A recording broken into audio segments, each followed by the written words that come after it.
আসসালামু আলাইকুম। আজকে আপনাদের জন্য এই গরমে ঠান্ডা ঠান্ডা একটা পুডিংয়ের রেসিপি নিয়ে আসলাম। পুডিংটা হচ্ছে কমলা দিয়ে আমি আজকে আপনাদের জন্য পুডিং বানাবো।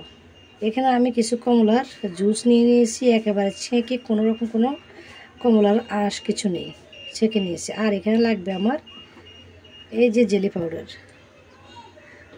চলুন তাহলে কীভাবে আমি বানাবো এই কমলার পুডিংটা দেখবেন।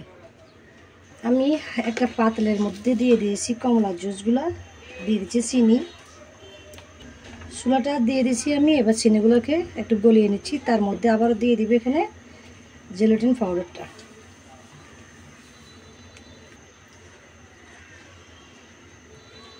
যাদের এই জেলাটিন পাউডারটা থাকবে না তারা কিন্তু কর্নফ্লাওয়ার দিয়েও করতে পারেন। আমি জেলাটিন দিয়ে করছি, এটা ফ্লেভারটাও অরেঞ্জের ফ্লেভার।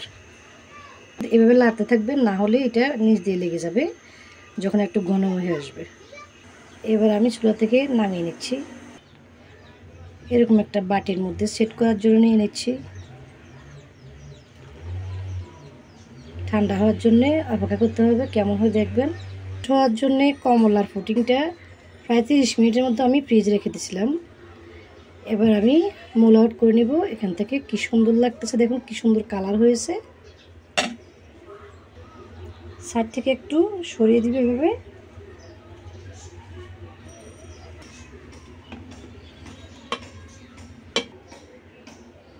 দেখুন তাহলে কমলার পুডিংটা এত সুন্দর হয়েছে। আমি ছুরি দিয়ে একটু তুলতে সমস্যা হয়ে গেছিলো।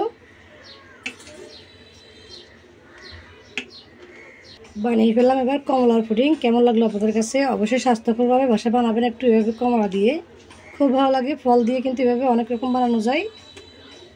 বানিয়ে বাচ্চাদেরকেও দিবেন, খুশি থাকবে, ওরা খেতে খুব ভালোবাসে এরকম পুডিংগুলো।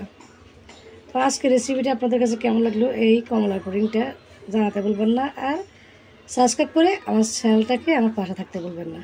আজকের মতো এখানে শেষ করে বিদায় নিচ্ছি। সবাই ভালো থাকবেন, আল্লাহ হাফেজ।